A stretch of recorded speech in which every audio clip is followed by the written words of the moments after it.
Welcome back to the Graham Stephan Show. So we all know how insanely expensive housing has gotten lately. Interest rates hit their highest level in more than 2 decades. The cost of property is through the roof, and this guy has found a solution by living in his car. And today he's going to tell us exactly how he was able to do this, how much money he's saving, and you know what, maybe more people could do exactly this to save a lot of money. So with that said, guys, make sure to do your part to hit the like button, subscribe if you haven't done that already, and now with that said, let's begin. So I'm going to teach you how to stealth camp in any city, in any vehicle. I thought he said self-camp. A stealth camp? Like we're going to be self-camping, stealth.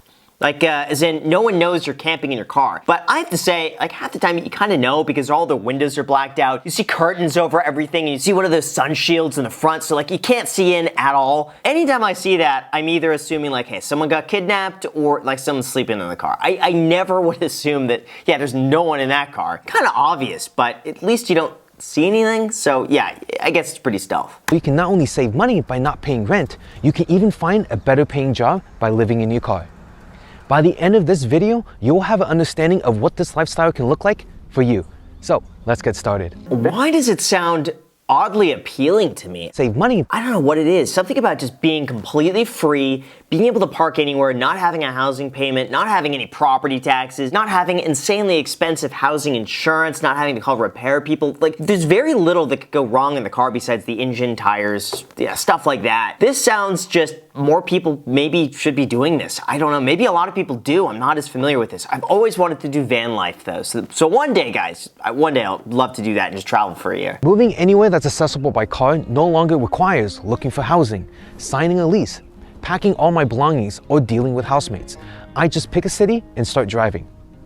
With the stealth camping setup, you can do that too. Why does it sound, again, it's so nice. But the thing is, it's a very specific type of person who's able to do this. Chances are, probably someone single who has a lot of job mobility without any kids. A pet would probably be, you know, what could you have, like a leopard gecko? Even then, like, how do you make sure the cage stays warm enough throughout the day or doesn't overheat too when the car is parked there? For a certain type of person, this could actually probably work really well. As long as you can figure out a way to create a comfortable bed in your car and feel safe sleeping in it at night, you have a car worthy of stealth camping in. Here are some tips on how to make any vehicle more stealthy.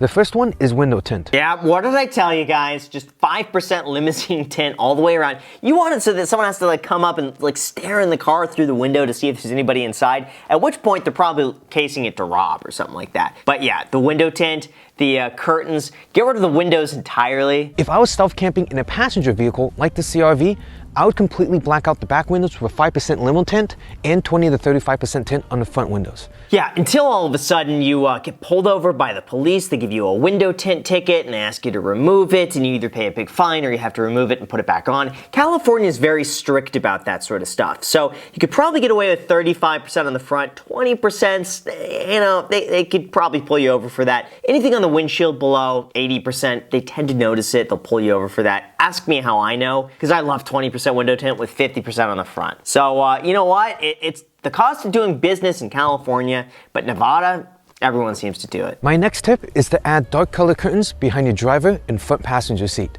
The combination of blackout tint and curtains will create complete privacy in the back space of your vehicle. Wow, that's actually really clever to put the curtains because, you know, if you do 5% tint on the back, you can still kind of see in the front through the windshield, the light that comes in there illuminates the back, but putting those curtains up, it would be impossible to see. These deflectors are great because they allow you to keep your windows open even when it's raining or snowing. And most importantly, they hide the fact that your windows are cracked open. That's actually really clever. I never even thought about that before. That's a great idea. There's really no limit to where you can find parking in a city. It could be in a commercial zone, residential, or anything in between. The goal is to find a spot where people pay little attention to your vehicle or just don't care if you're sleeping in your car. Here's a couple tips you can follow. Basically, just go to Venice Beach. That's pretty much it. Other cities like Santa Monica, very strict about overnight parking, and most places now have permit parking during certain hours, so you can't leave it overnight. They're cracking down on it, but the city of Los Angeles, for the most part, or anywhere near the beach, tends to be a lot more lenient. It's possible to park in quiet neighborhoods, but you want to avoid parking directly in front of a house. Instead, park next to an open area or non-residential structure like churches or public buildings. Doesn't that look a little creepy though? Like all of a sudden there's a blacked out van just like parked right near a public park. To me that would be like a little sketchy, especially if it's the only car out there. When I was living in San Francisco in my van, I eventually found the perfect parking spot. Every morning I would get up, get dressed, exit through the driver's side door, then walk 2 minutes to the gym where I worked out and showered. Walk back to my van, change my clothes, then walk 5 minutes to the train station to commute to work. Wow. See, again, that seems pretty nice to park near a gym because, yeah, I think that would be pretty much essential if you need a shower. Plus, it's a great way to exercise. I like that a lot. The ideal parking spot is where you can safely park your car every night and have everything within walking distance or a short commute away. Yeah, just basically look at 24-hour fitnesses and then just decide to park around one of those within like a half a mile distance. Food costs will likely become your biggest expense. Not having access to a kitchen while living in an expensive city will make it challenging to keep food costs down.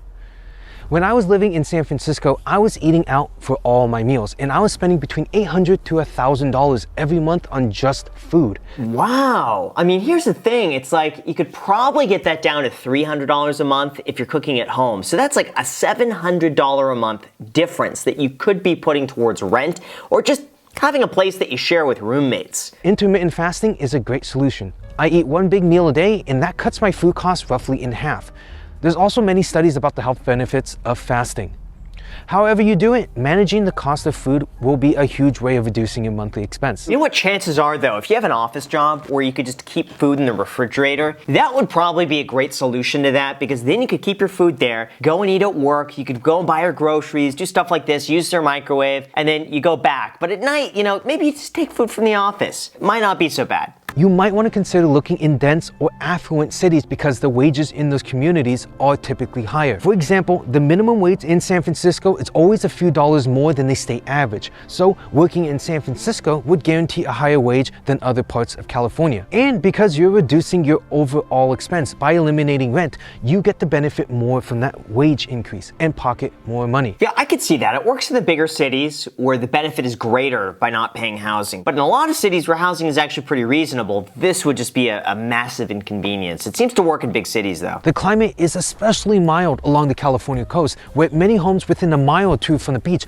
don't even have air conditioning. No matter where you live in your car, you'll have to face extreme temperatures, so knowing how to handle them is necessary. Yeah, especially in your car. I mean, my gosh. If it's 80 degrees outside, it's probably 120 degrees in your car. And then at night, it gets so freezing cold in there, and it takes a while to warm up. So that would be probably my biggest consideration is how do you keep the car cool, and then how do you stay warm with like bundled up with blankets if it's ever like, you know, freezing outside. In the winters, I've slept through some chilly nights, with the coldest night I've slept through being 38 degrees Fahrenheit. There have also been weeks where it's consistently in the low 40s.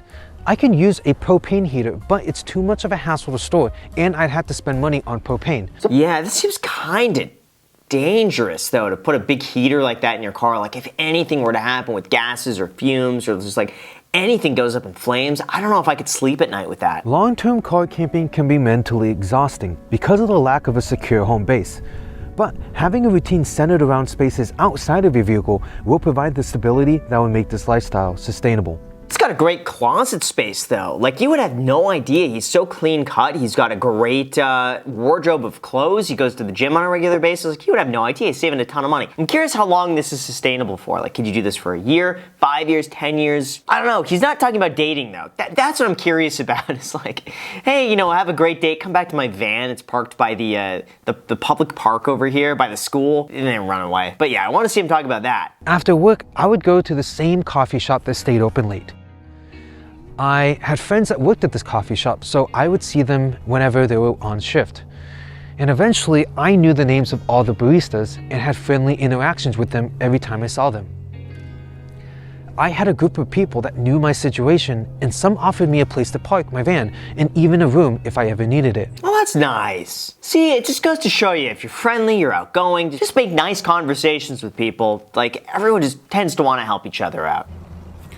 So I've shared with you what van life looks like for me. Great editing. I love that style of him just kind of looking around while all of a sudden he starts talking. That's fantastic. The beauty in this lifestyle is that it's so flexible. You get to shape and mold it in a way that will help you achieve what you want. You won't fully know unless you go try it out. Whatever you decide to do, I hope you find the best path forward. I love the video. See, it makes me want to do this for like a week or two and just go and travel and live in the back of a van. I don't know if I could do something in that size, maybe something a little bit bigger, but I have a feeling this is going to be way more popular. Just as housing prices are kind of wonky right now, a lot of people believe the market's going down. They're holding off from buying. So something like this in a big city where incomes are high, where they could save a lot of money, it's a fantastic solution. And if the city's not going to build more homes, at least take matters into your own hands and live in a van, go to the gym, have complete freedom. Overall, seems pretty nice. So with that said, you guys, thank you so much for watching. As always, feel free to add me on Instagram. Thank you so much for watching, and until next time.